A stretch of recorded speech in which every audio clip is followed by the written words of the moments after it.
Hello, Davy. Good evening, Peter. Good evening, Peter. Tell me, sir, how has your first Father's Day been? It's been all right, yeah. Not Good. much to report. She's hopefully sleeping right now because she's not sleeping most of the day. You'll never forget the first one. It's good. Great. Did you get any Maltesers or anything like that? Funnily enough, no. That's what I bought for my dad. All right, I got Maltesers because the kids know that I like Maltesers, so I got some Maltesers. I gave my dad his stuff last week because he had COVID. Oh, right. And I got him his card. I got him his card the other day. I got him a book, and some Maltesers. And I phoned him. Okay. I phoned him yesterday, and he said to me, "I says, we opened the card yet?" He says, "No, I'm leaving it to tomorrow." They've read the book yet? No, I'm leaving it to tomorrow. Not even looked at the back of it. Well, all right. What happened to the Maltesers? Oh, they lasted 2 days. Oh, there you go. Yeah, there we go. Oh, well.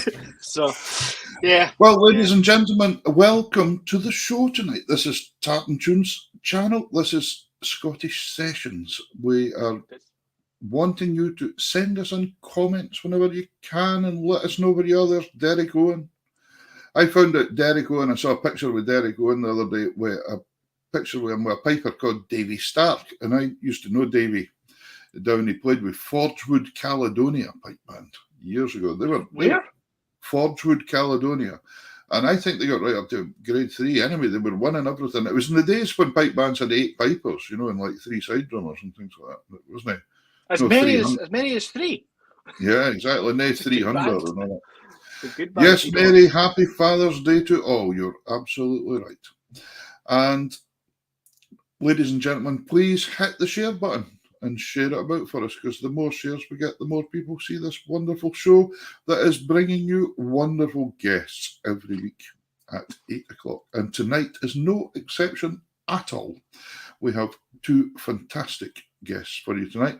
We have Mark Carmichael coming on first half, and Mark He's kind of a multi-instrumentalist. He plays lots of instruments and piping and singing. And well, we're going to have a great chat. And then we've got Gavin Marwick coming on in the second half, the virtuoso fiddle player that I don't think I've seen in person for about 30 years, but I've followed him and seen how much he's done, and he's an ultimate professional.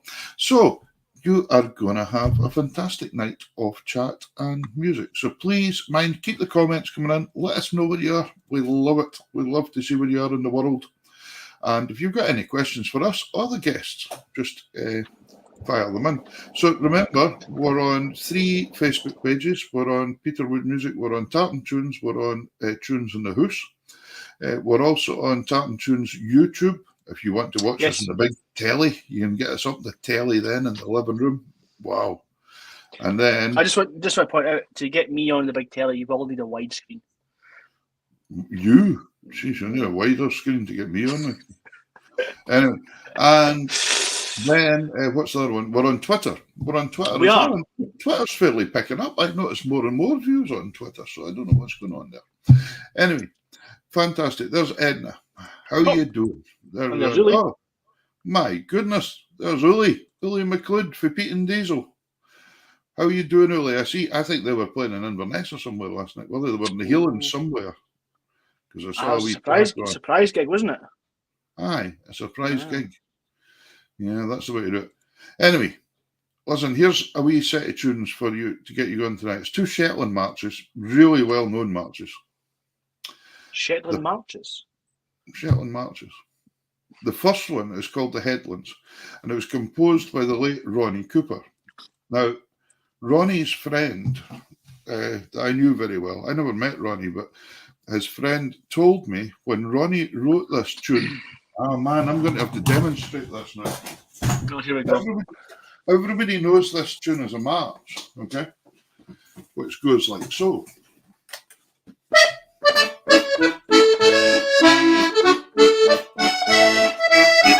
Okay? But Gordon Hank told me he wasn't sure whether to make it a waltz or a march. And when you play it as a waltz, it's got that really, really Shetland sound to it.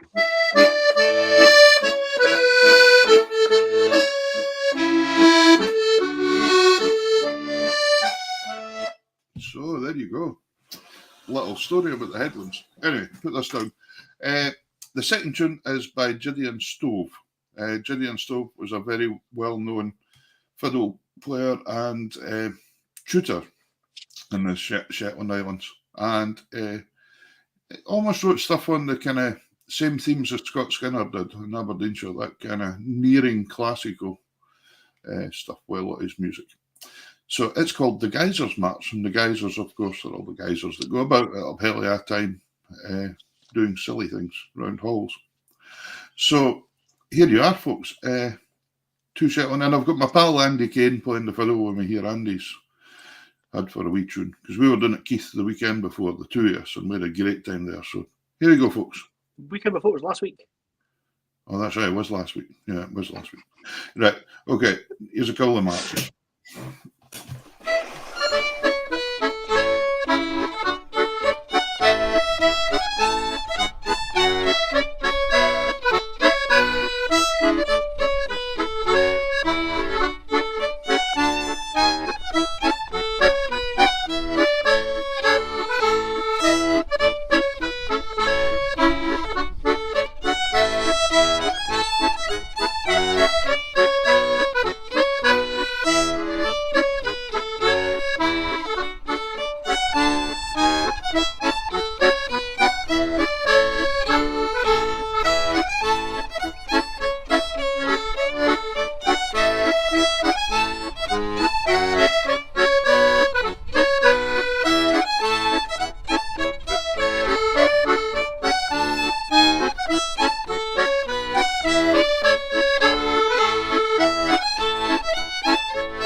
There we What go. about that?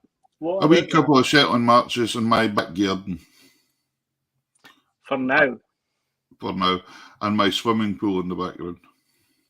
For now. By the way, you should have seen, for now, yes, I am moving from mainland Shetland up to the island of Yell through the summer. Really looking forward to it, because my wife has got a job at the Saxavord Spaceport up there. So that was where you did that thing with that person that was Brian Maynott. Brian Nichols and I, we did. Yeah. So we're going to start some wee sessions for up there as well. Actually, we're going to start a spaceport podcast as well and do one from up there. So if you're looking for rockets, I'm sure you can go to some of the sessions. Well, the thing is, we've had so many guests and good guests on this show as well that sometimes you never know. We might be able to tie it all together and get people to come up and things sometimes. All right, so you're getting rid of me? No, we'll still keep you. But it would be nice to do some blast-offs way up there. Would be good. Hello, Davy Bothwick and Sonny Berwick. Yeah, the sun's come out here now. We had an absolutely terrible gale here yesterday. It was, the local carnival was cancelled and everything was postponed and everything else. Mary made a comment earlier on that she's watching her granddaughter playing volleyball, and we've made it on the big screen while the granddaughter's demoted to the phone. Brilliant. Listen, lovely to see so many people still joining us tonight. I think there's a great, huge crowd of yous out there, folks. Thank you so much for joining the show, and keep hitting that share button. It'll be brilliant to get as many on as possible. But as I said, we've got two great guests. So, Davey, our first guest. The first... I hand over to Davey here because Davey has these great, elaborate intros that are wonderful. Yes. We have our first guest hails from Argyllshire, on the west coast of Scotland. Well, technically it's South Highlands. He started off as a Highland piper. He's now a piper, a whistle player, a singer. I believe he plays uilleann pipes as well, bouzouki, banjo. We won't have a go about the banjo, but he also sings. He also sings and writes songs. He also released a book recently. Cool. Of songs and tunes, which I have just ordered off of him. So that's part of that. Ladies and gentlemen, please welcome tonight's first guest, Mr. Mark Carmichael. Hello, Mark. Hello, guys. Thanks for having me on. No bother at all. And you are in, how do you say it, Ballygolly? Is that right? Ballygolly in County Tyrone, yep. Tyrone. Wow, thanks for joining us. It's magic having people overseas on as well. Overseas. Well, everyone's overseas to me. I'm in Shetland. So, but it was last week we had Benedict Morris on, and he done the show from Philadelphia Airport. Yeah. Okay. Yeah. Anyway, wonderful you can join us, Matt. Really good. I'm really looking forward to this tonight. Davey's given you a great big thing there with all the instruments you've played. Now, there was something came up just before we came on here, and I was speaking to you about somebody that messaged me that knew you when you were younger and had said to you, you were just a piper at the time, and they said, you'll need to do more than that in the music business. And, absolutely. Dave Cormack was telling me, well, you were telling me this, and you did, because you play just about everything now with the sounds of it. Yeah, well, it's as I say, my main instrument was the pipes, and I'm very fortunate that I had some amazing grounding. I've had some great tutors, so I've been really blessed in that respect. But yeah, Dave had said to me one day, just chatting, because he used to back me in the hotel when I was playing the pipes for the tourists, and he said, you can't just be a piper. You need to be able to elaborate. You need to have other instruments that you can play. And that kind of really got me. I think I started playing the guitar, and then I just progressed there. And then folk music was really just a kind of natural thing to head into. And it's also in the family. Always listen, like my mother and father would have stuff on anyway that you were hearing all the time, so it was just a kind of natural progression to fall into that. Right. So your piping career, did that start at school then, or was that private tuition, or was It that was private. My father plays the pipes, right? and so happy Father's Day, Dad. Uh, Absolutely. he's had, yeah. I didn't get my card, so but I thought at least I could follow and this. Yeah, but he's on. You're wishing him Happy Father's Day on Exactly. air, though. I mean, I know. I was very fortunate that my first tutor was Ronnie McCallum. all right, So right, that'd have been Stuart Liddell's grandfather. right. So that was my first tutor. So I used to go to his house in Inverary. So I was with Ronnie up until he died, and then, as I say, it's just been an avalanche of great tutors come in through the, in my life. I mean, the last person I was with was Duncan Johnston. I kind of Oh, took yeah.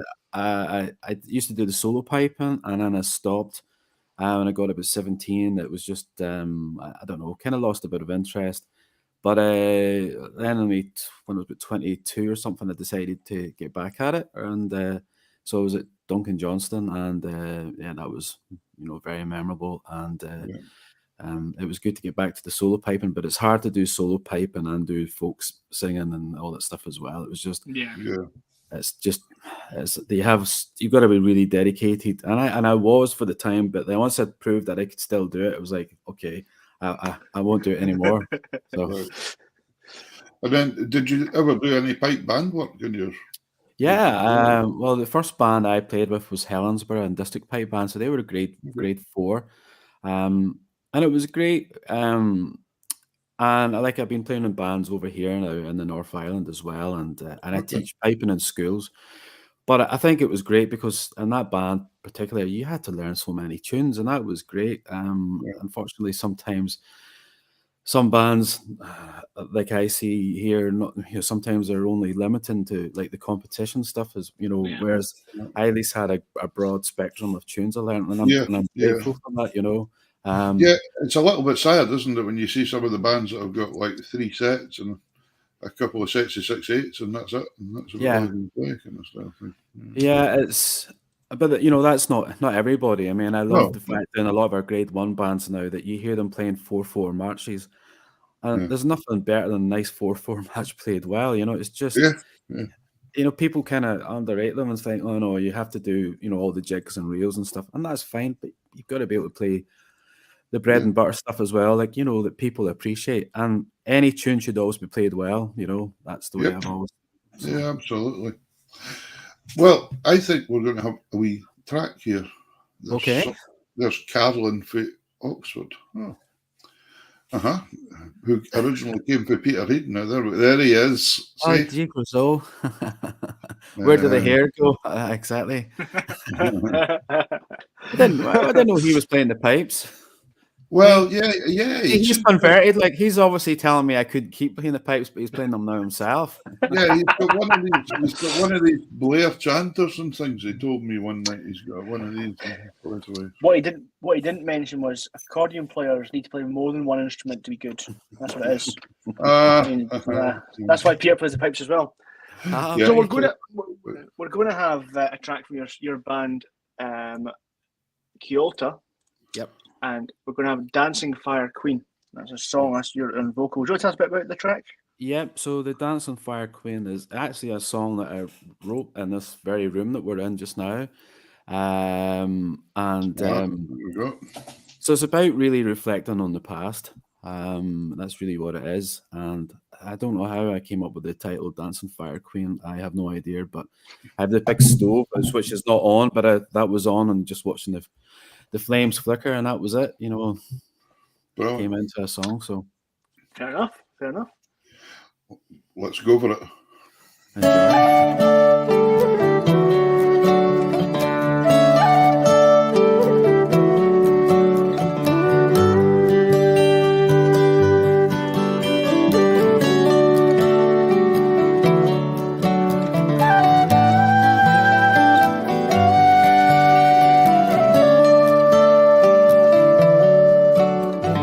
Flickers as the sun fades to sleep. The embers on the fire dance in a jig.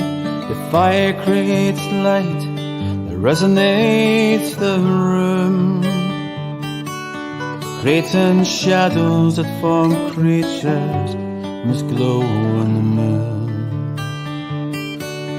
creating shadows that form creatures must glow in the moon. From the high road to the low road, along the dusty old track, from there now to here, me from the past. The sun, it does shine now, and the fire, it does glow, and the dancing fire queen touches my soul.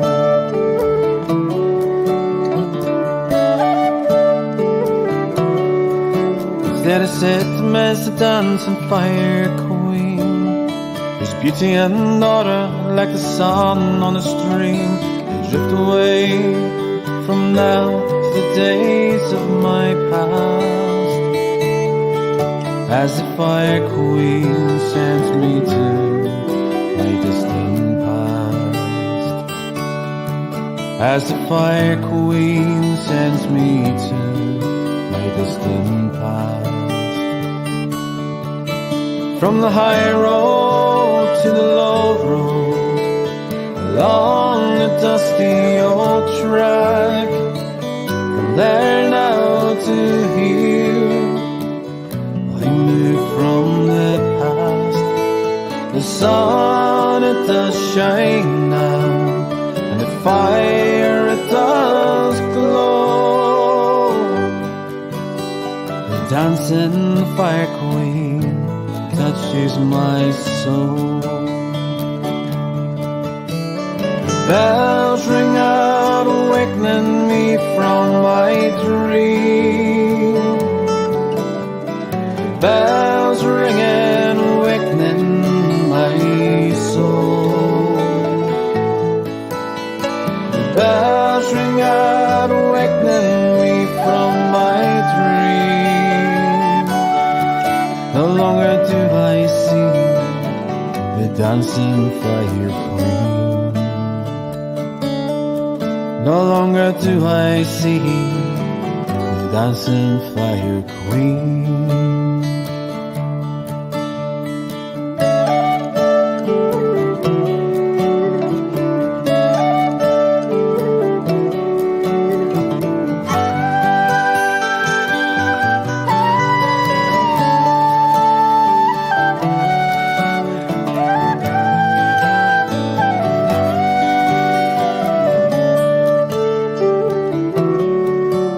My homeland and the days when I played, from jumping off the pier and playing in the hay.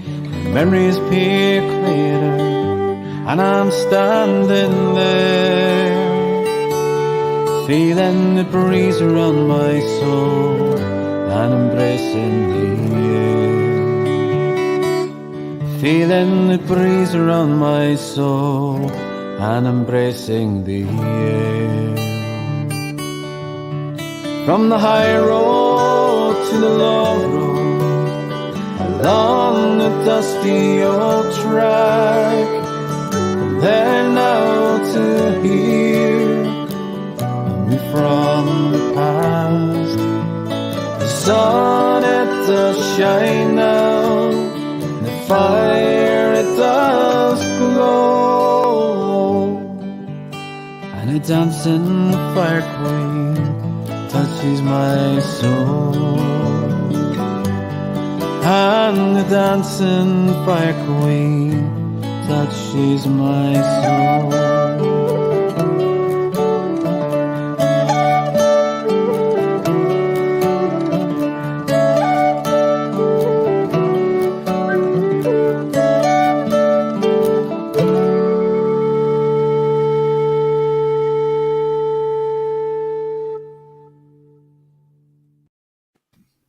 Fantastic. Yeah, really nice. Thank you very much. I think you could see all the comments coming in there as we were going along. The people are thinking Same line. Yeah, there we go. Well, Lots of thank you very much. really enjoyed it. So, taking you to there, let's speak a wee bit about that just quickly, because this is the newest band. Yes. You've been on the go since what, 2018? Which Yes. is so it's relatively quite a new band. This. Yeah. Kyoto was formed with Kieran Mulholland and Paul McKernan, and who we did things separately, and Kieran and I both played at Mull of Kintyre Festival a few years back, and they just said that, you know, you guys sound great, you know, and we thought, oh, well, we should just try and get a band going. Yeah, wow, that's wonderful. It's been great. But you know what, lads, I'm sure many of the musicians and stuff you've had on here will tell you the same. The whole the pandemic has just killed it for us. We had just recorded the album, and we had places booked for, you know, to start doing some festivals and things, and all of it's lost. And yeah, it's like starting all over again. So we actually just had our first rehearsal there on Friday night, the three of us together for the first time, because we're playing the Mull of Kintyre Festival this year. So it's something that we're really looking forward to doing as well. So I think, there's many people in the same boat, and even my band that I'm working with up here doing all sorts of dances and weddings and that. But we are starting to notice it coming in now. It is starting to. People are taking the leap of faith, as it were, and said, "Let's go for this," because do we sit in the house forevermore? I think there's what I've seen is people have obviously appreciate more what musicians do. Because, you know, like I used to do in the first lockdown, both Sinead and I, my partner, we decided that we wouldn't be seeing one another because we had to look after our parents, just to get groceries and stuff for our parents. Not saying that they couldn't do anything, but we just did our bit. And so I used to do a live show on a Friday night. I thought, you know, might as well do it. And it was an amazing amount of people that started coming out. And I never rehearsed anything. I just basically went and done anything goes type thing. But it was great for me. It gave me a chance to have something to focus on. It was like a night to have a couple of beers in the house and just have a bit of crack. And so talking to yourself and seeing yourself on the screen, first of all, was really difficult. But after a while, it's just a different way of playing to your audience, which you guys obviously are doing now. And it's great that we can do these things. So, I mean, I've done quite a lot of online stuff as well. Yeah. And as you say, it was a wee bit odd to begin with, but then you started zoning in and kind of realizing the only way to talk to each other was like this for a while. But I think the one nice legacy that's left from it is we now have two things that we can do. We can go out and play live and do it the old way that we did. Plus, we have this platform as well now, and I think we've learned more about this platform that we can make it. Well, we widen our audience. Our audience is worldwide. It's huge. Absolutely. I mean, we can be sitting here just now with 300 people watching the show. Yeah, it's difficult to sell 300 tickets. No, absolutely. For one hall sometimes. And sometimes there's people watching we've found from, you know, maybe a remote state in Australia or some from a very small town, that they're the only two people that actually even like folk music. Nobody else does. Well, you're never going to go to that town to play for them live, are you? So it's their opportunity to get that. Talking about that, the album, you brought one album out, as you said, and you got it out and things, and then COVID hit. That's it there. There it is. Yeah. It's I'm the middle one here. I am. Is the song that you just did, is that on the album too? Yeah. So and hence the reason why we called the album Dancing Fire. So we just using one of the tracks. That's magic. So there you go, folks. All you people that like that out there. Mark's got a few of them in the cupboard because that nasty old COVID came along and there's a few. So he'll be I'm sure he'll be absolutely happy to put one in an envelope and send it to you in the post. Absolutely.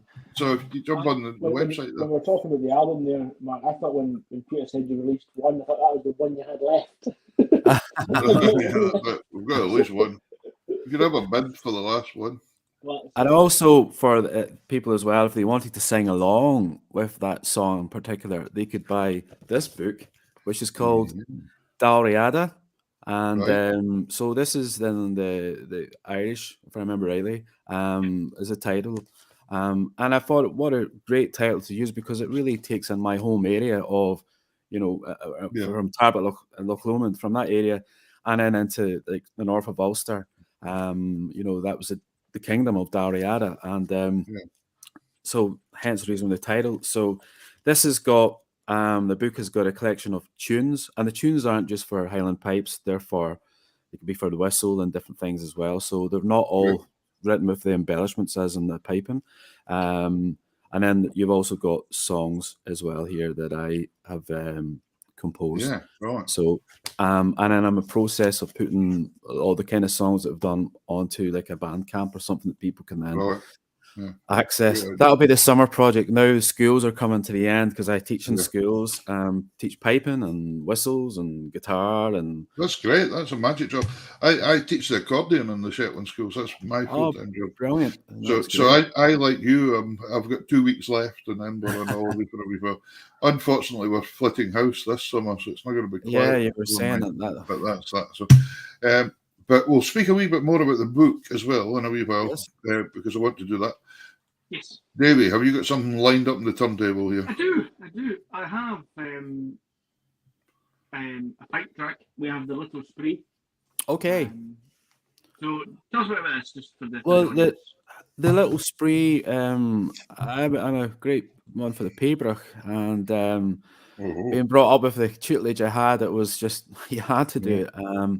And this was one that I played when I last competed. It was one of the tunes one of the many tunes, but it was one of them I would have had as a tune to give to the judges. And it was taught to me by Duncan Johnson. And I just thought, I just thought I'm going to put this down and so I record. I have a little wee studio here, which I'm sat at the minute. And it's been great because sometimes I just throw things on just rough and ready, but just to get an idea if things work, and I think about for the group as well. And this was just one of the ones that I put up, and I thought, it's actually it's pleasant, because not everybody would listen to Pabroch. No. It's kind of a purist thing sometimes, but I think the air is lovely, and I think bringing in the whistle and the uilleann pipes as well into it, it's just something a bit different. So. Fantastic. And this is one for Dave Cormack because I'm playing the keyboard on it as well. So very good, Dave. Here we go.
Oh, that's fantastic! What a sound! But can I apologise about the video? I'm good at doing the kind of studio stuff, videos and putting them together. Yeah, I've still got a bit of a learning to do with that. You've done pretty good. That was pretty spot on. You've done all right. That's fantastic. Really, really nice to hear that. Right. So, noting that, can I take you back just a wee bit in time? Yep. You were piping, then you got into folk music. Yes. How did you get into the folk music? How did that step come about? Because I noticed you ended up playing in Dumbarton Castle or something. That's right. So there was a chap in Helensburgh that a guy called John Young, and he used to come. I used to work in the local music shop there, like the weekends, and he would come in and he would chat to me, and he knew I was doing guitar, and he knew that I was a piper and stuff. And then he said, do you fancy trying to do something? And there was the chance of getting this work for the Allied Distillers, and it was playing for the, they had, when they had dignitaries over and stuff, visiting, that's where they would go. So yeah, that's how it kind of happened. I mean, as I said earlier on, like we had folk music in the house anyway. Yeah. So it's always been a thing. And I suppose when you're brought up in that kind of Highland tradition anyway, with the piping, you kind of, where does that tune come from? And you always find there's usually a song possibly written for the said tune. But yeah, the Allied Distillers was good for me. That got me started. I started learning the banjo and playing the banjo as well then. Right. But yeah, that was the kind of start, and then that's really. And was that like when you doing these gigs? Was that like solo, or so you were singing? No, there was two of us. There was John and myself. So yep, I was singing, and then suppose I was learning some stuff that he'd have done, because he would have been very prominent in when the kind of the 60s or something. when the folk music kind of had the big revival, I suppose. He would have been part of it then, and he was also wrote lovely songs too, and so that was a good education for me as well in terms of getting started. And then so when did the song? So what audiences were you playing to in Dumbarton Castle then? Was that? It was people that would have been involved in the Allied Distillers, coming over, etc. Coming over, yep. So. So it was corporate work, so it was not a bad, if you're first getting a gig in folk music to doing corporate stuff, it was like, oh, this is quite profitable. I'll keep doing this. So it was a really good, and it was such a, great place to play in. It's a very iconic castle. So it was nice to do that. Absolutely. Davey, I think Davey had a question. Yeah, I was just also reading your bio. You went on to compete in the Danny Kyles at Celtic Connections as well. Yeah. Was that 2002? 2001 maybe, or 2002. 2001. It could have, might have been 2001. Yeah, and so that was with the group Kavanagh, which I started way back in 1995, 96. Actually was a duo to begin with. I don't know if you'd know Peter being the box player. Ross Thompson, he was a Glenfiddich winner on the fiddle, used to play with us. It was Ross and I that started, but then things changed. So for the Danny Kyle, that was Jamie McLennan that was playing along with me then, and Fraser Stone. Boys that are still very prominent in the trad scene as well. Obviously Jamie with Emily Smith, his wife, and Fraser I know he's done a lot. Well, he did the Old Blind Dogs, but then he was the Treacherous Orchestra and stuff as well. So so that was a great thing to win that, and a great thing to have in your CV, to be honest. So brilliant. Let's have another tune. Okay. What have we? We're getting the road set from Road set. Right. So this is a set that was put together by the boys in the group. So you have the first tune called The Road to Ballymac, then the Old Copper Plate, and then the Sailor's Bonnet. So enjoy.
Lovely sound.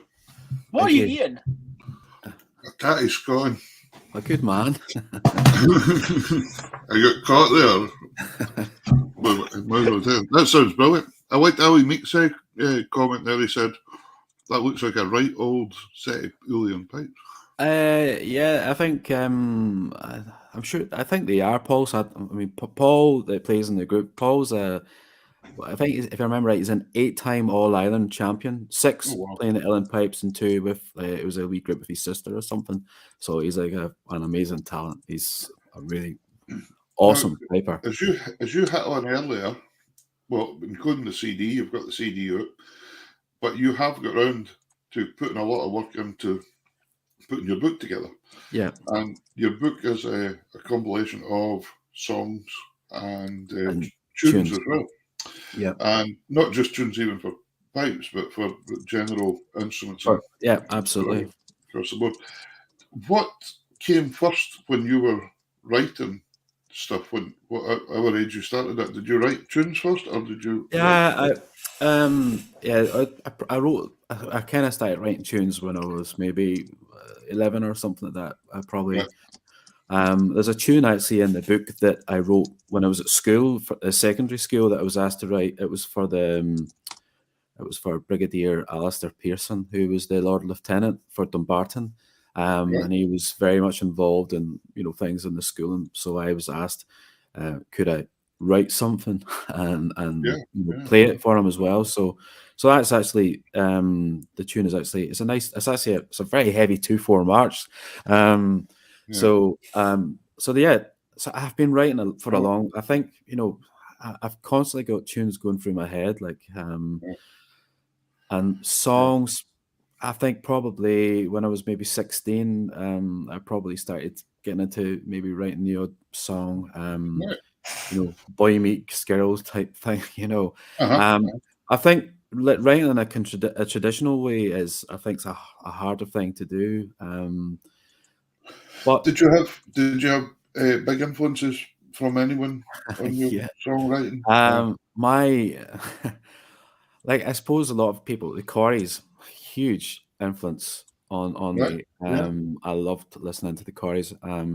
When I used to go gigging, when it was Kavanagh and it was just the two of us, it was like a walking music shop going in to play gigs. I had everything, pipes and whistles, guitar, banjo, lute, whatever. Had everything with me. And also another band, it was the Furies, Finbar Fury. Another, so much so that my son he's Lachlan, but he has Lachlan Finbar as his name. Wow. I have two girls. I have Afton and I have Clodagh, and then I have Lachlan. So it's interesting, when you say the Corries, and I'm up here in Shetland, but right up in Unst, and I don't know if you heard me speaking about the spaceport earlier on. Yes. There's a spaceport up there. Now, there's a chap up there that's doing all the sound tech and things, a chap called Dave Sinton. And Dave was the sound man for the Corries and done all the recordings for the Corries. And he was best friends with them at the same time and went about all over the place with them. But Dave's actually been left all the instruments. And he's got them up in the island of Unst now. They're up there and they've made a wee museum. Oh, brilliant. And he's got the Cumberlands, the 2 big Cumberlands are there. Funny, we were just speaking about that on Friday night because we were when we rehearsed, we ended up doing Johnny O'Bradysley, which is on the album. But again, first time I heard that was obviously the Corries, and I was just saying, I remember when they played the Cumberlands, and so that's interesting over there. He's actually got them up there. Everything. It's all getting really well looked after. They're all in glass cases and things, and brilliant. They're protected.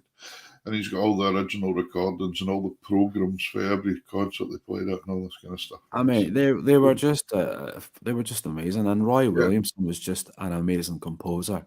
He showed me this little wooden guitar that was kind of squarish looking. Okay.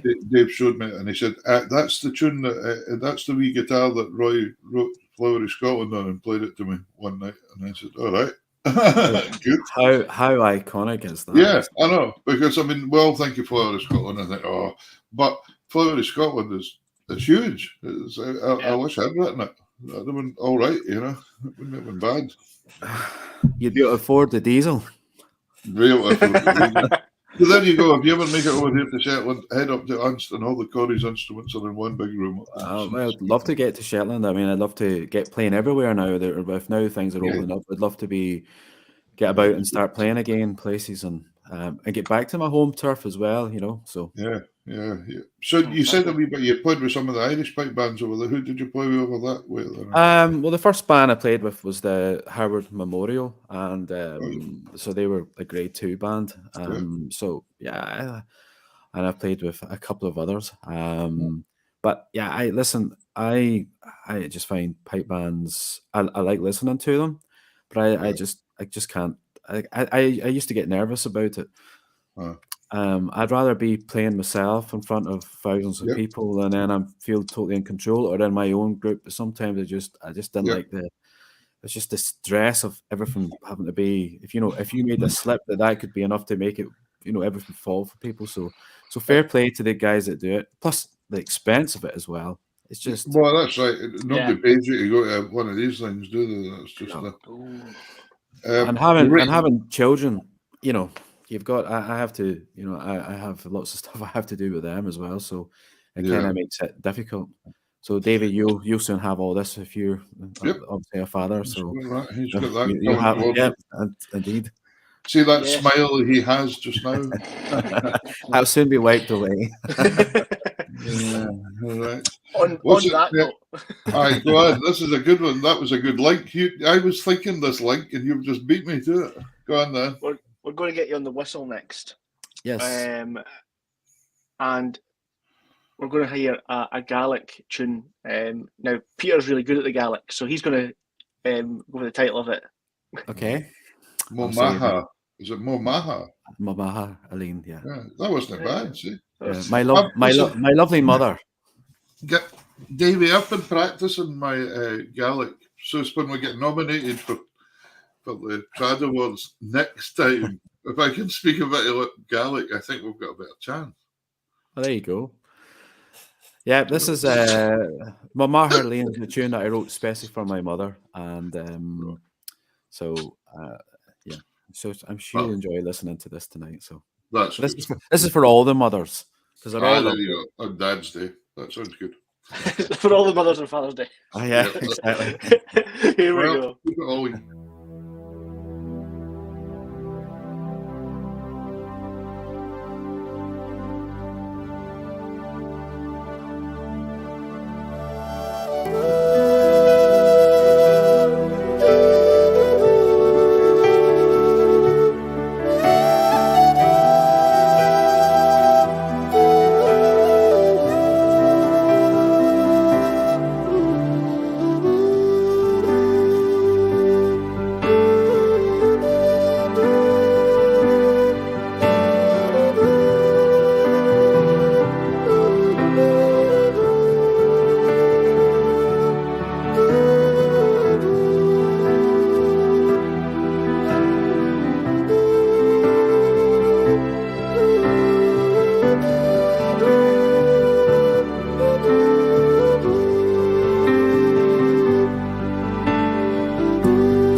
Now, we can Very, all very agree nice. that was a cracking tune. Yeah, very, very nice. Thank you. Thanks very much. And I'm assuming that tune is in your book, Yes, it is. which is available by contacting Mark on the address below. Yeah, on Facebook page. And this is the book here, Dalriada. Yep. So, yeah, there's a lot of tunes in this. Lovely and structure. there's a lot of Lovely songs, so- structure to that tune, isn't it? Yeah, no, Mhm. thank you. No, it's it's I do. I like it. You know, it's I should actually I enjoy listening. You know, to it there when you guys are listening to it. It's like, yeah, it's. Yeah. Unfortunately, I can't show me playing everything, but everything you hear on that's all me. That's done. That you know. So, Fantastic. everything tonight that you hear, apart from the stuff Lovely. with the boys, everything Yeah, was all well by done. me. So, Is that because So nobody there- wants to there play, you nobody go. wants to play with you? Yeah. nobody wants to play with me. No. It's, they're all scared of me. There you go, Dave Carmichael. He listened to you. Yeah, Yep. I Quite did, good and one. very much so. There you go. Good stuff. So yeah, Mark, it's been fantastic having you on tonight. If anyone is looking to get the album, they can go to Kyoto.org. If they Mhm. want the book or to contact Mark, they can go to Mark's Facebook page. Yeah. And what's the plan going forward? Just bit more recording, or is it, or kind of starting to get some well, gigs in? Yeah, I think. Well, personally, I want to have a recording done to go with the book. I have an album that I did with Kavanagh, which was a few years back now, and there's some of the songs. That the album I did, there was 8 tracks, and I think 6 of them were all written by me on it. And so I maybe try and put that on. But I'm trying to just redo things, then people can then have something they can tap into. So I may do that through the summer. Makes use of the time. But moving forward, you just want to go out and playing again. To be honest, that's I really would like to be getting to, like everybody, like into as many festivals and stuff, and just catch up with people I haven't seen in a while. Like, you know, that when I see the trad scene in Glasgow and things, the lads there, like the boys I all knew, and you know, it's so good to see them all playing, and I just love to be able to catch up with some of them and just have a tune with them again, like for like old times. So yeah, I hope to catch up someday, and that'd be great to catch up with you. Yeah, true. So we're gonna finish off with another song from yourself, Aaron Monarch. Okay. Do you want to tell us a bit about this before we go? Yeah, Davey, who Cormac would know, my grandfather Donny. This was a puffer boat that he sailed on, and thankfully, in the version that you're hearing, that my grandfather heard it the day before he died. Actually, he was in his sick bed, and my auntie was only one allowed in because of COVID.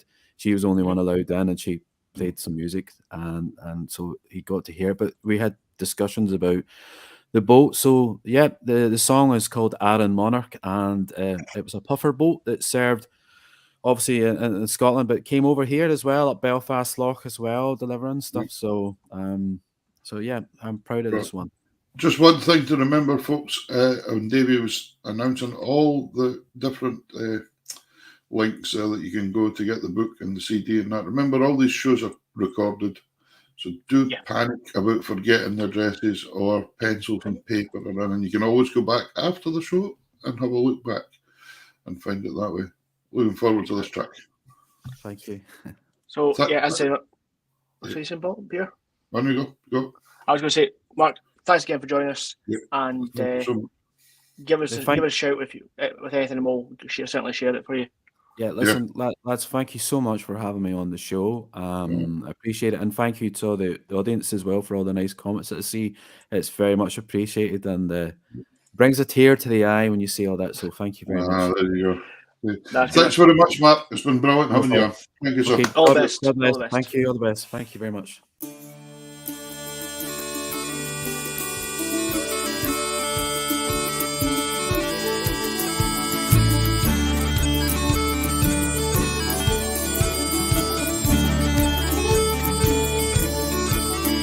Here's a young man I've ventured to see, being from Campbelltown, Argyle country. I wanted to serve the people afar, so I joined the crew of the Adam Monarch. This is my story I live to tell. 7 a kinship with provisions so fine between Ireland and Scotland, delivering the cargo, the life on a popper was for the bold. Trading between all the different ports, there's a deckhand on board. It was no joke. Early mornings to late at night on the Adam Monarch, following the plight. This is my story, live to tell. 7 a kinship, a provision so fine between Ireland and Scotland, delivering the cargo, the life on a popper was for the gold.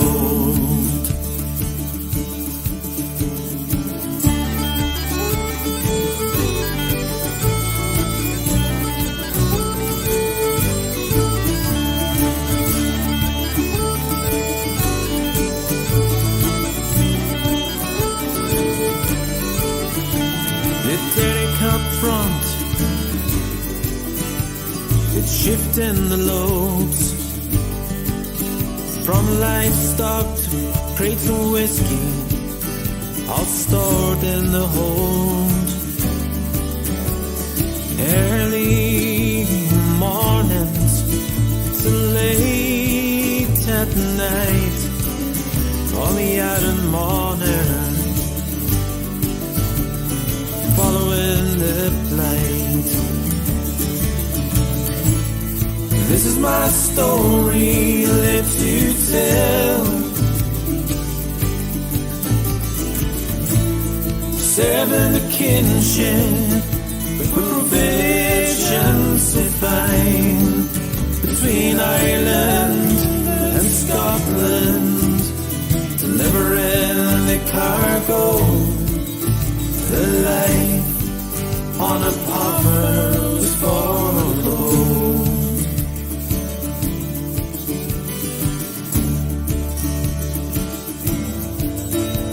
The days are gone, and now I can reflect. The life on a popper I'll never forget. The Adam Monarch, she doesn't serve anymore. She's just a memory, left rotten on a shore. This is my story, live to tell. 7 a kinship, with provisions so fine between Ireland and Scotland, delivering the cargo, the life on a popper was for the bold. This is my story, live to tell. 7 a kinship, with provisions so fine between Ireland and Scotland, delivering the cargo,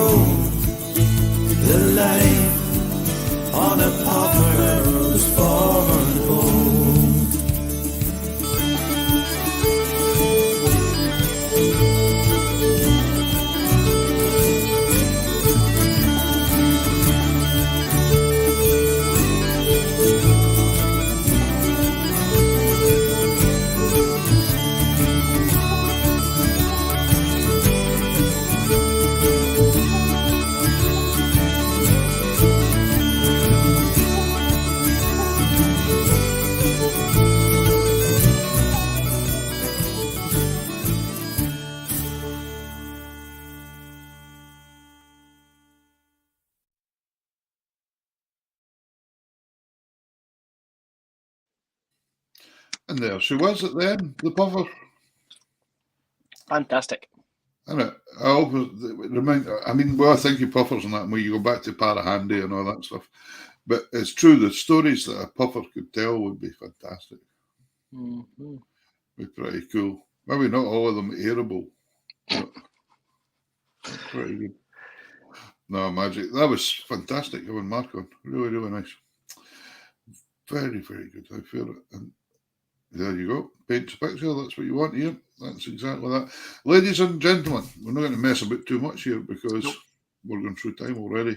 But please do remember, share the show, and any comments you've got, file them in. We'd love to hear your comments.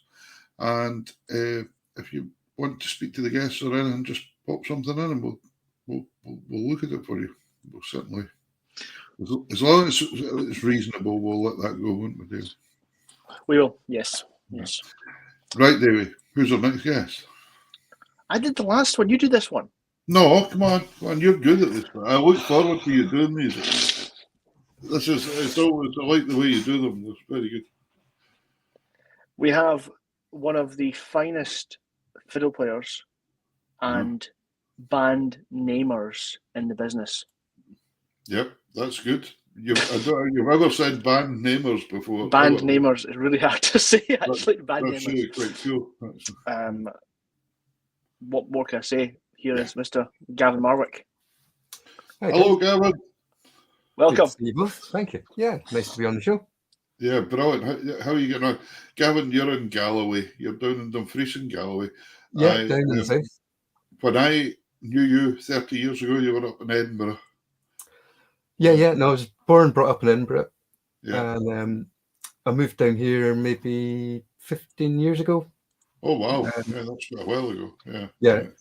Yeah, about 15 years ago, I made the mistake of coming down for my dinner at a nice girl's house, and I just stayed there ever after. Well, that's allowed. I mean, that's and if that's a good reason, actually.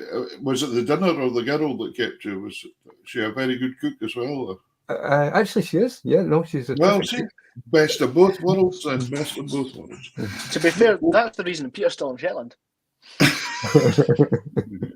Yeah, I got stuck here. Right, anyway, but the thing is, wonderful to have you on. And even though I've not seen you for all these years, I've followed you and seen your career and different things that you've been doing. And you have certainly crammed a lot in, that's for sure. Do you find, obviously, working in the capital when you were up in Edinburgh, there was a lot going on in that scene at that particular point in time. Actually, Edinburgh was huge at that point, I remember. And I remember you were in Spoot of Skerry at the time as well, the Cayley band. And the Cayleys were huge at that time. It was really a big thing. Yeah, when I started playing with them, they were really it was quite a family band. Aye. And there was like 4 of us brothers in it. Right. Of whom I'm the youngest. But then there was another fiddle and a box and a whistle. And then a couple of pals who played fiddle and guitar. Yeah. And then my dad saw us going out and playing all these gigs and thought he really wanted to join in. So he actually taught himself drums and sat in at the back playing the drums. All right. which proves that you don't need to have much talent to be a drummer. You could just catch up. You go along, yeah. Exactly. So, right. He could also have come and said, "I'm going to play the banjo boys." No, he was always a gentleman, my dad. He had never done that. Yeah. So, Gavin, what got you started on the fiddle then? I was a musical family. Because I was the youngest, there was quite a lot of interest in my family anyway. My folks were always dead keen at the dancing. Right. And my sister, she was one of the first people through the School of Scottish Studies. Okay. Yeah. And also of the era I was growing up, and suddenly all these albums started appearing in the house, like Silly Wizard and Planks, the Bocky Band, and the Curries, who you were mentioning earlier. Yeah. It was interesting when you said about the School of Scottish Studies. That when I was in Edinburgh at that time, it was the same time Gary West and people like that were studying at the School of Scottish Studies as well. Oh, yeah. And it was an amazing place because I remember meeting Hamish Henderson and all these people. And, Yeah, they're quite legendary folk, but actually they are real and they do walk on the same streets. And that's right. Yeah, themselves as well. So. Yeah, it was magic. I loved meeting Martin Bennett's mum and all them. Yeah, Margaret. Yeah, it's wonderful. It was there was some nice folk in there. Yeah. You're saying, obviously, Gavin, that these people are real. They walked among us. It reminds me of something that happened to Peter last weekend, where somebody commented saying, "I thought I saw you in Orkney. I didn't want to come across in case it wasn't you." But yeah, you're right. That's what folk kind of forget, especially with trad music, is that a lot of these folk, they sat in the same pubs as the other folk did, and they just took a turn and all that sort of stuff as well, which is something that's not really seen as. I'll use the term professional musicians from the kind of the popular music. You don't see them getting up to give you a song in a pub. Not so much. And the thing is, it is the people's music at the end of the day. Yeah, exactly. That's why we all play it and we all love it.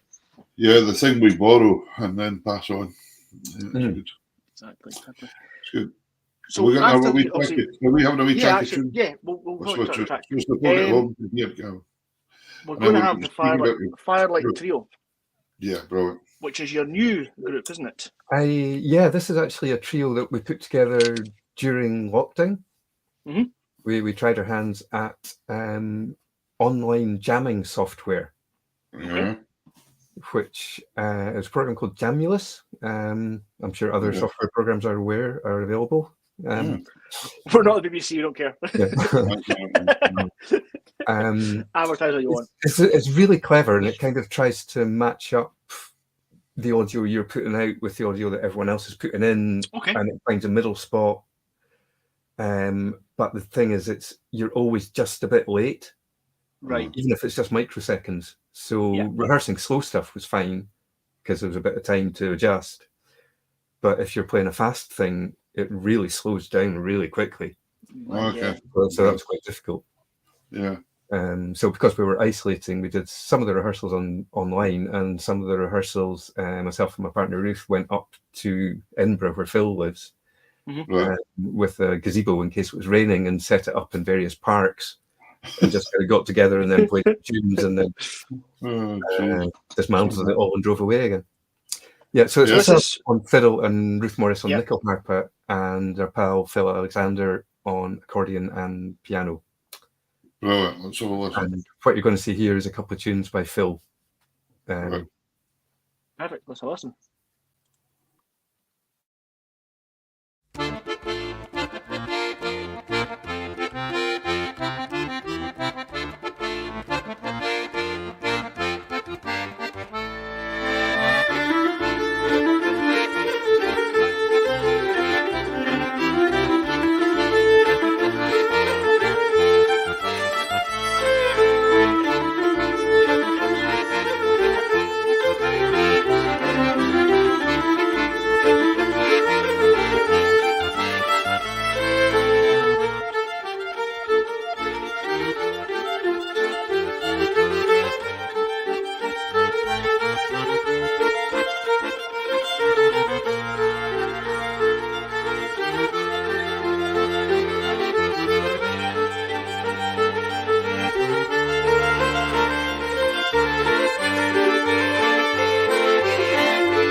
Wow, fantastic! Oh.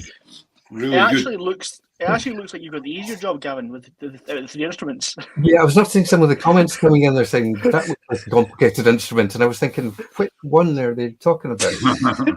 The accordion. The accordion with the piano on it, or Yeah. the nickel harp, which, yeah. Right, so the nickel harp, am I right? Is that a Swedish instrument originally? Is that It is, yeah. right? It's this particular one's French made. All right, okay. Right, Fair enough. so the nickel harp, how is that? Did you say that was your partner that played the nickel It harp? is, yeah. That's herself in Galloway, who's a great cook as well. Brilliant. So how does it exactly work at nickel harp? Because there's people obviously interested in seeing that there. Yeah. I've been It doesn't look easy to playing play. with her, and she's had the nickel harp all this time, and I think I've heard that question so often over the years. It's quite incredible. As an instrument, it draws so much attention. Yeah. But basically, it is tuned like a viola, Okay. and it's got the 4 melody strings, Yeah. and then it's got 12 sympathetic strings that go under the bridge that you don't play on, and they just resonate in the same way that, when you hit a key on a piano, Yep. other strings resonate at the same It's a time. bit of a hardanger fiddle coming here as well, isn't it? Yeah. And there's no fingerboard. They're rather complicated tangents box where the wooden pegs are. They just basically replicate where all your individual fingers would go if there was a fingerboard. But it's actually an older system than the actual violin, because I think it was invented before the fingerboard. So what an amazing sound! What an awesome sound! That's the main thing. It's an awesome sound. Utterly, it sounds great. It looks great, and it sounds huge, and it's just amazing. I think one of my play Baba Black Sheep on it, and it was just gorgeous. Yeah. Anything sounds good on it. Phil, the accordionist there, where does he hail from then? Does he? He is, I believe, from London originally. Okay, right. He's been living in Edinburgh for years and years. He was the piano player in Moisey's Bagel. Okay, yeah. But I'm finding the sound there is fantastic. It's very, I don't know, it's very Swedish as well, and kind of Eastern European mixture going on there, kind of style thing. Well, we're all kind of quite fond of music from anywhere that we like, really. There's quite a strong European influence. Phil's very into his klezmer, for example. Okay. There's a lot of French and Scandinavian music that we listen to as well. So fantastic. Have you done recordings with that act then? No, the plan for the band is we've got some tour dates coming up in September. Brilliant. And then later in November as well, and we're going to do some recording in October. Okay. And hopefully that will be out for the start of next year, and then do some more touring in March, April. And is your tour dates on the Firelight Trio website? If you go to that website, you'll find all the details there. Fantastic. There we go. Folks, jump on. You might can catch these guys live. I'd certainly like to do that. That would be fantastic. Hello, Phil and Virginia. Yeah, remember, folks, keep sending us in messages and letting us know where you are all over the world. That would be fantastic. And really good. What I was going to say, you compose as well, Gavin, and it was one of your tunes that got me interested in your music was Sandy Bruins. Oh, yeah. Which is a sorry, I was swear. Fantastic. The BBC. Yeah. Well, that's true. It was a fantastic jig. Was it the owner of the Blue Lamp? Sandy, he was. He's sadly no longer with us. He passed away a year or two ago. Yeah, I think it wasn't long ago. When did you start composing? Was it an early thing, or did it take you a bit later in life? How did it work out for yourself? For myself, it was when I was a student. Actually, I remember we went on a cultural trip to Portugal, a bunch of us, to the University of Coimbra. Okay. That sounds like a quiet week in the sun. Oh, it was so quiet. We were all in bed by 8:30 every night. And on the way back from there to Lisbon, I was just sitting in the train, and this sequence of notes just appeared in my head, and that was a tune appearing for the very first time. And fortunately, one of my pals had some pen and a paper handy, and I managed to scribble down what I thought was the gist of it. Yeah. That's fantastic. That's fantastic. You can remember that. I don't think I can remember.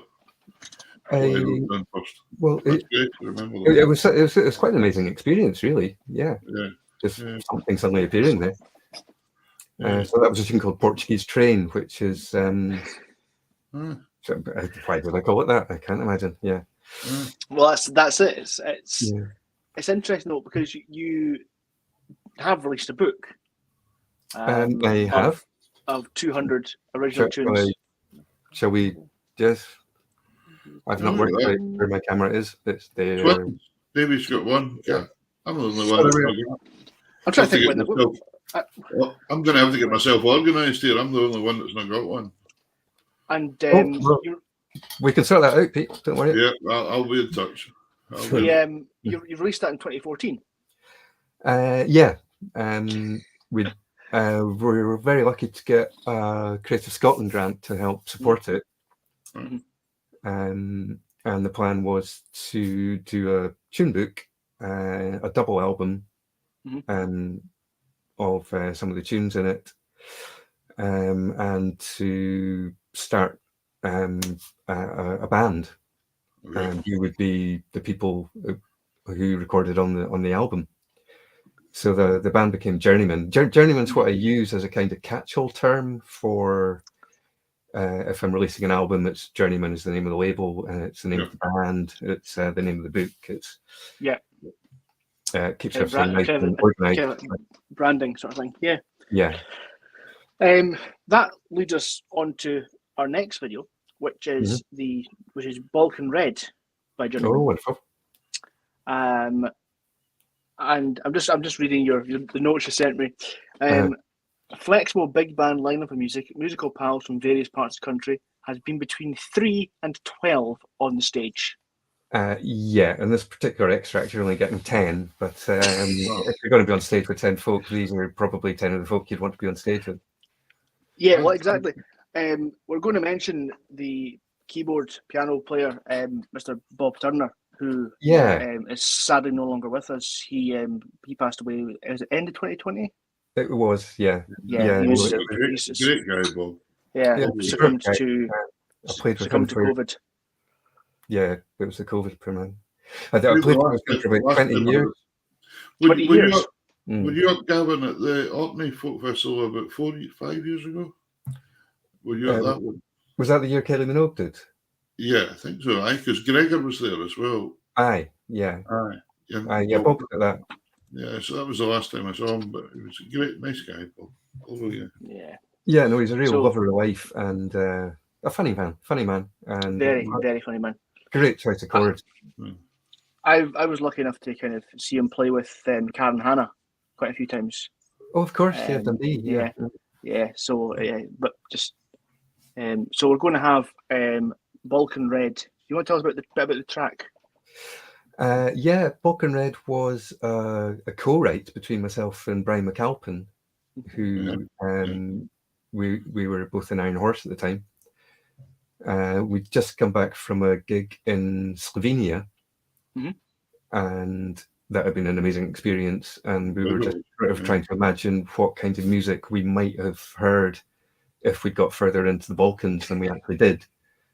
Yeah. So we were messing around with some ideas, and then this all came up, and it's probably not remotely authentically Balkan, but for a wet Wednesday afternoon in Glasgow, it was a pretty good stab at it, I think. Yeah. Here we go.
Wow, very authentic and sounds and rhythms going on there, that's for sure.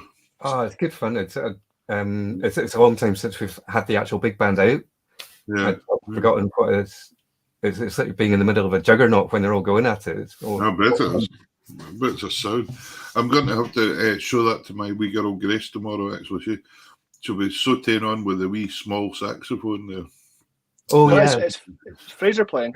Fraser Fifield, yeah. Yeah. She reckons she reckons she wants to be the first girl on Mars playing a saxophone. So I'll have to show her the size of that one. That's a handy one to put in your back pocket, that one. Yeah, well, you'll be handy for the travel out to Mars. I was going to come on and be really smart and say, was that in 7/8? But then I looked at the music, it's actually in 6/8, then 4/8. I'm like, yeah, it's not 7/8. Which is available in the book. I can't remember. It's so long since I actually counted it, but 6/8, 4/8 according to the book. Right.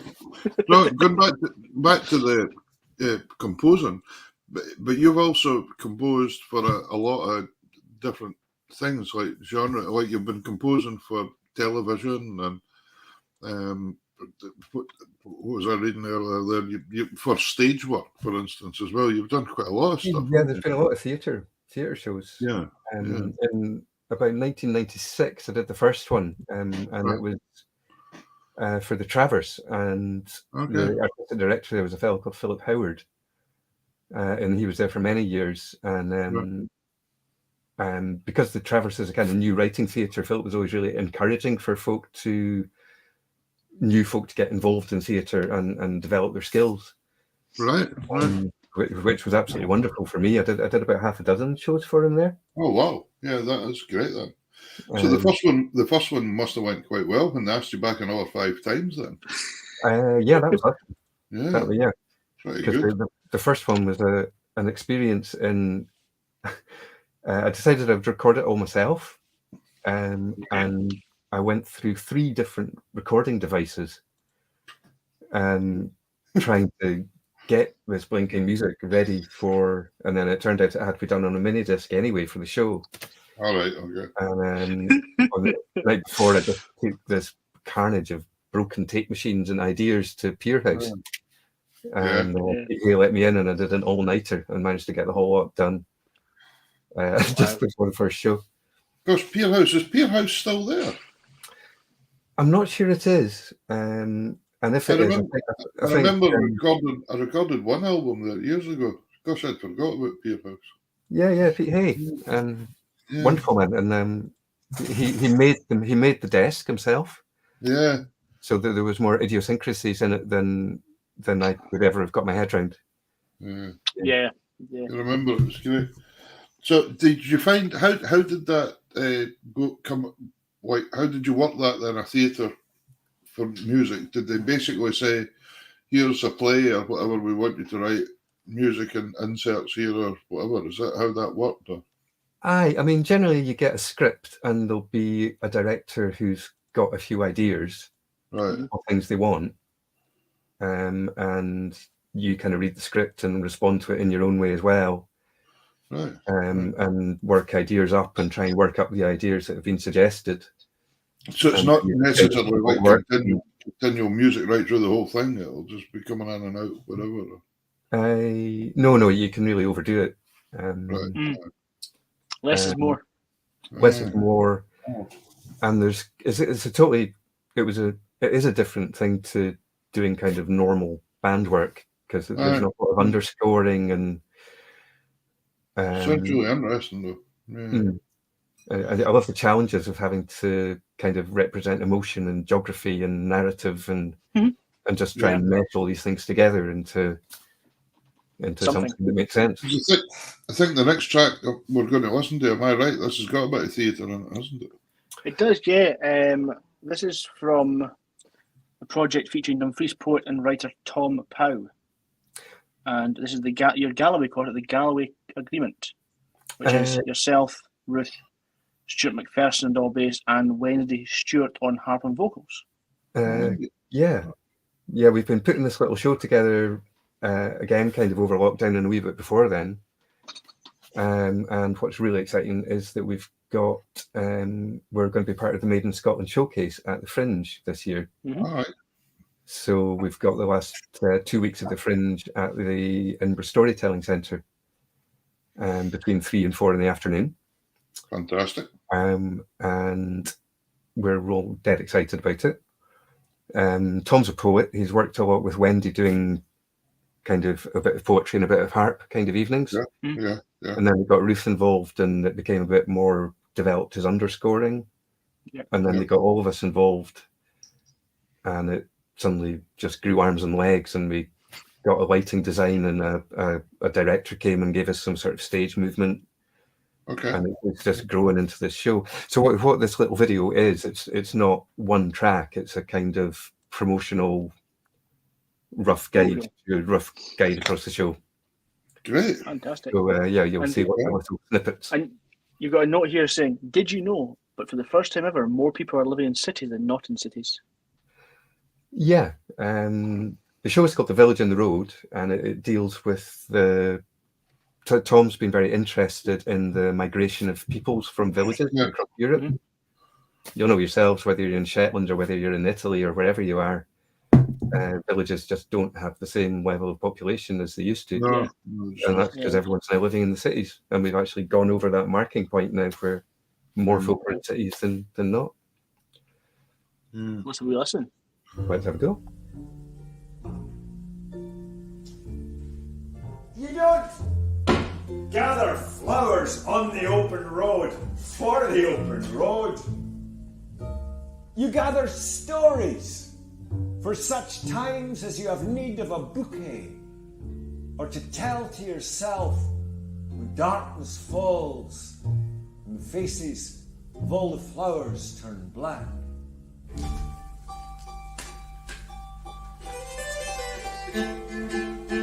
At one time, the village was seen as the place of safety, of security, of that mesh of obligations and satisfactions known as home. The road was everything else: experience, excitement, possibility, danger.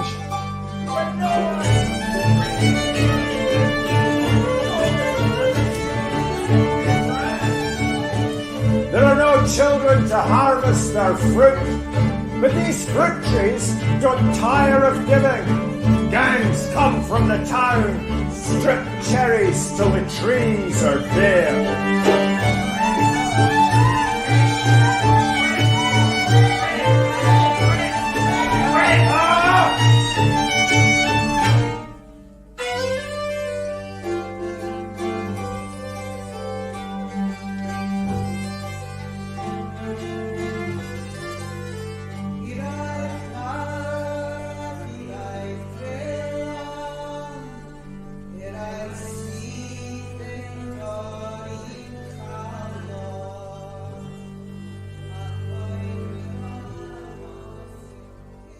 Between the village and the road,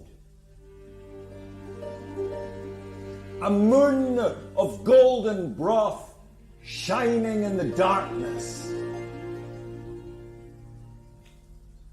a pinch of earth for remembrance.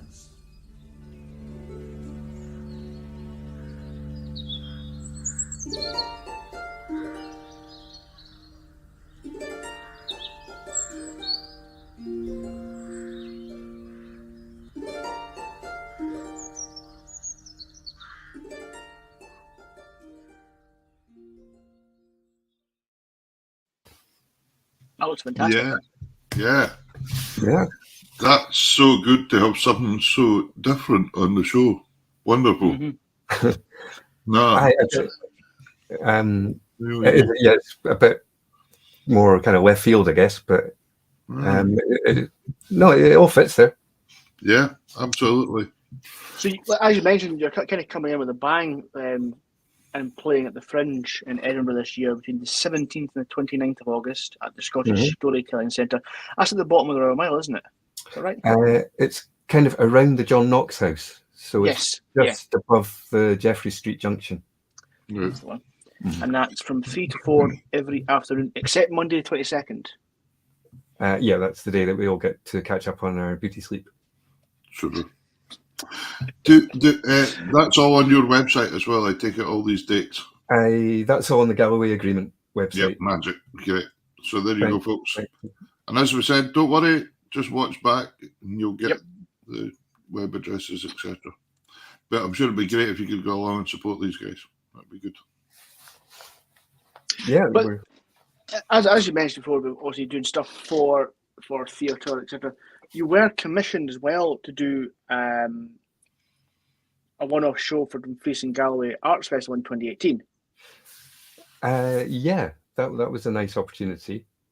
The Facing Galloway Arts Festival have got a very good relationship with the Scottish Ensemble. Mm-hmm. So every time they've got the festival, the ensemble guys turn up and really get involved about community events and give folk opportunity to develop musical pieces with them, and they'll go around the schools and work with the choirs, and it's a really good thing. So that year, I got a shout from the festival to see if I'd be up for coming up with some music to fill an evening that would be the Scottish Ensemble and the Journeyman Project, which I think is probably in my entire career the thing I've sweated over the most. Because I'm not actually technically trained here. I'm just a guy that liked playing the fiddle since I was wee, and it's kind of all growing from there, you know? Yeah, I know what I mean. So to actually write string parts for some of the most amazing string players that we have in the country was... But did you find they were fairly understanding of that, the people, as musicians? Yeah, they were lovely and very supportive, and did they ever say something on the lines of, "I think you meant to write this"? There was one point where there was a bit of a counting discussion. Yeah. But after much counting, it was discovered that I was actually right, which was lucky. Wow. I remember doing a thing with the Scottish Chamber Orchestra and the Outscaries with a quartet, and we were all given a melody and we had to write a part to it. It was through school, and me and being an instructor in the school, so I had pupils playing. And I found these guys were fantastic, and they were really good with the pupils, just like you're saying, going around doing workshops, etc., etc., and then actually just sitting down and playing with them, you know. And I remember we'd done the official bit that was televised or something, and after it we were stuck in the Outscaries, which is the next stop after the Outscaries is Norway. So we were stuck there for a day, and the musicians were fantastic. The kids and the musicians all ended up having a big session, you know, right into the early hours of the morning, which was really brilliant for them, because brilliant for the kids and brilliant for them to see what the kids were thinking of. So it was really good. It's good. So this is what we have with Impressions of Galloway. Yeah, that was the name of the written piece, if you like. Yeah. So was it a singular piece with a kind of like a how to say it, like operatic style, single piece with ebbs and flows? No, I couldn't disengage from my inner folky sufficiently, so it is basically a bunch of tunes. Largely. This stops here. Right, boys, come on, join in. No, it's D. Yeah. Let's start with that accordion chord and then finishes with that accordion chord at the end, and there's the tune. Listen. Yeah, this particular video again, it's not a concurrent piece. It is a kind of edited highlights of the show. Yeah, I wonder why some of the changes are a bit unmusical. It's yeah, there's bits. Perfect.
My goodness.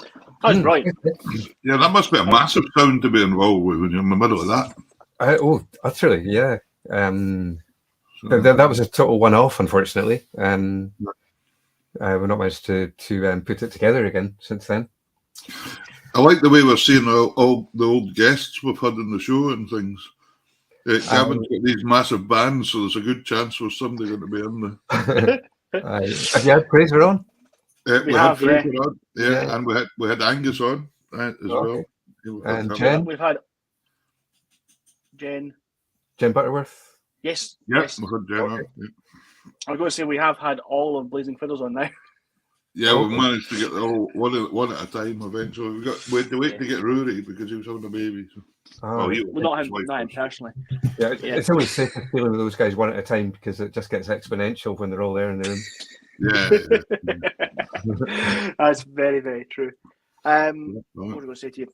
As we mentioned before, with your intro, you are played a band with one of the best ever names, and that was the band Kaylee Minogue.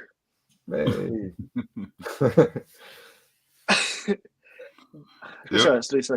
Where did it come from, or was there kind of a lead up to it, or was this kind of one-off kind of I've got a great idea? Well, to be honest, the guys were actually already playing as Kaylee Minogue when they got me on board. Right. I think it's Marianne Campbell was the fiddle player before me. Right. Yes. She left the country. Actually, she went somewhere else for a while. Mm-hmm. But what was weird was that about 5 years before that, myself and Sandy Brechin had a band called Kaylee Minogue in Edinburgh. Oh. But it was quite short-lived. Right. So you were the originals. But I think these guys were also Kaylee Minogue at the same time, but just we hadn't all met up at that point. So yeah, because I think the Kaylee Minogue I remember originally was you and Sandy, and that, to be honest, I think that was the. Well, that must have been you were still in Edinburgh at that time then. Yeah. Wow. Yeah. Yeah, but you've there's been Kaylee Minogue. There was the Jimi Shandrix Experience. Yeah, that's a Sandy Brechin original, that one. Yeah. But you've been really lucky. You've got to play with a lot of the big boys over the years. I mean, you played with Wolfstone.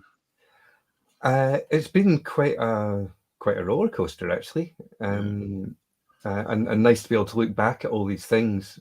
When I look down here and you see the unusual suspects, Session A9, Wolfstone, Shugle Nifty, Malinky, Leo McCann, Old Blind, you're playing with the cream of the crop there, really. There's some brilliant. Yeah, and it's just nice that these guys are willing to get on the phone because quite often you're just kind of filling in for someone who's unavailable for some reason or whatever. Yeah. It's nice. But that's great though, because that's sometimes harder than actually playing in the band all the time. When you just get the phone call and say, "Learn this up, please," you need to be doing it. Fortunately, it's been a wee while since I've had to do that because learning crumbs an hour and a half's worth of music. There's a lot there. So you end up taking lots of notes and writing half ideas of what the tunes are down. Yeah. And then you're on stage desperately trying to read your insane shorthand that you invented at that moment and trying to make sense of it live. Brilliant. Cool. What are you saying, Peter?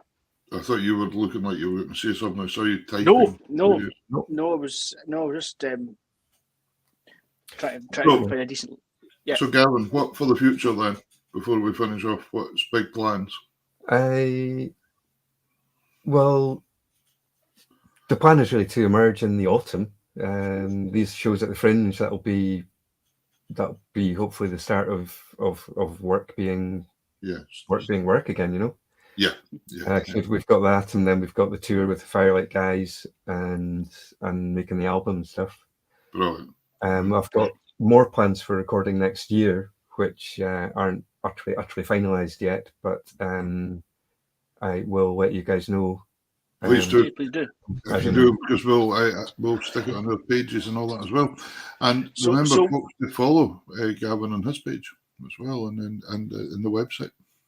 So what you're saying, and Gavin, all the Facebook and the YouTube stuff as well. Yeah. So what you're basically saying is up until August, you're kind of building up to the Village and Road, and then into the studio with the Firelight Trio, and then touring essentially. Yeah, that's the basic plan. It's not a bad way to go.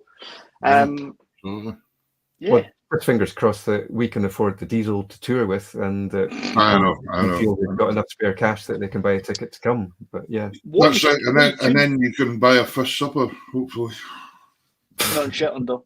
No, not at all. Right. Listen, Gavin, we can club together to buy a fish supper. Yeah, that's right. Club together to buy a fish supper. Anyway, listen, Gavin, thank you so much for coming on tonight. It's been a pleasure having you on. Thank you very much, guys. No, it's been a delight to be here, and good to see you both. And thanks for giving up your time on a Sunday night. And I think we're going to finish off with a track with you and Ruth, aren't we, David? We are, yes. So the last track for us tonight is yourself and Ruth doing This Too Will Pass. I've got a big bit of notes here, but if you don't just it's a tune I wrote myself, and I didn't actually write it over lockdown, but just before lockdown, I was very ill myself with lymphoma, which is fortunately, touch wood, being sorted out.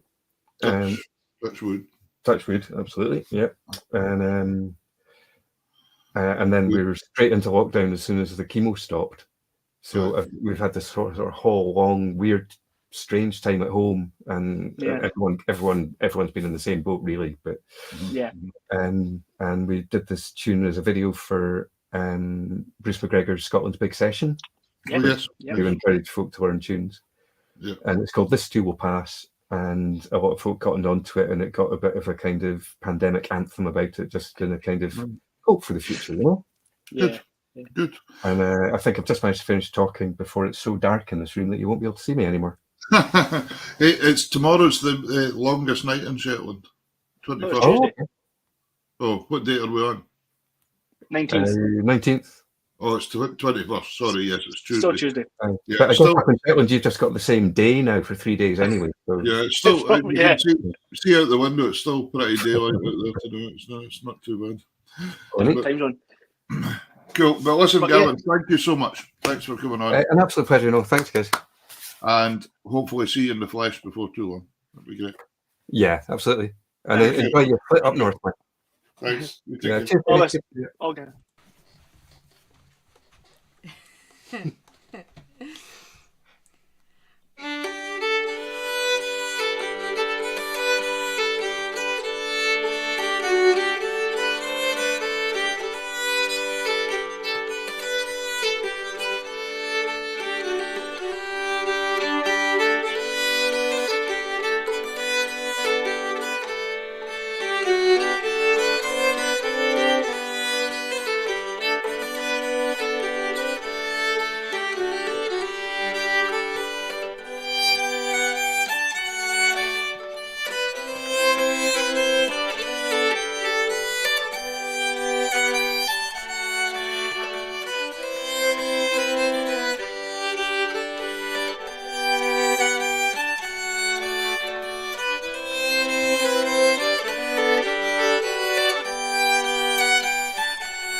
That's awful nice.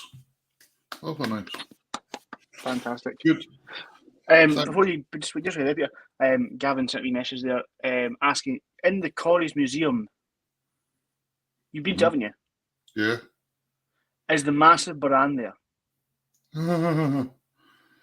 I can't remember. Gavin, But Peter will find out for you and let you know. I will find out because I'm going up on Friday. So Friday. the massive Baran's about the size of a trampoline, is it not? That's how they invented the trampoline. Yeah. Because- I'll certainly find out, Gavin. I'll drop you a list. Thanks very much to Gavin for coming on there. Yes, it's very good. And Mark Very, very earlier on. That's been a fantastic show, Mark Carmichael. Where's my calendar? Really enjoyed everybody. Thank you very much, all you folk at home, for joining in tonight and sending in your messages. We really appreciate it. Next week, we have a couple. We've got contrast galore going on for you next week as well. I love this contrast. I think this is wonderful when we get people on that do different things. Next week, for the first half, we've got Mohsen Amini. Is that how you say it? Mohsen Amini. Yeah. But I just get him as Mosi. But Mohsen Amini, the concertina player with Talisk, of one of the groups he plays with, and he plays with other people too. But he's absolutely phenomenal concertina player, and I'm really looking forward to him. He's just bulging with energy, never stops. And we have, on the second half of the programme, one of my good friends from Afford in Aberdeenshire, Alan Taylor. And Alan is a bothy ballad singer. In fact, Alan's won the World Championship bothy ballad singing in the past. So I'm really looking forward to Alan. And he's great fun. He's got great stories as well and great crack. And so we'll be interspersing that with songs. So that's quite a cool week next week. Concertina and bothy ballads. Those that were watching the show last week when we had on Benedict Morris, would have heard Mosey's name mentioned a few times because Benedict played with Talisk. And as he mentioned, that Mosey was a bit annoyed that Benedict was on before he was. Yeah. Well, you'll just have to live with it. We'll see if he can. The thing we forgot about, Benedict was going to sing a bothy ballad, and we forgot about that. Oh, yeah. We need to ask Mosey to do that. Mosey will maybe do it, yeah. Yeah. Sure will. Right, Davey, I'm away to bed. Hopefully, it's difficult to sleep in Shetland when it's bright daylight outside. It's difficult to sleep in Dundee when it's blooming roasting. Well, no, I've not got that problem. So. No, we do. Anyway, folks, thank you very much. Take care. Join us next week for Tartan Tunes at 8 o'clock with our two guests, Mohsen and Alan Taylor. That'll be fantastic. And Davey and myself. Really. And I think that's it. Good night. Take care.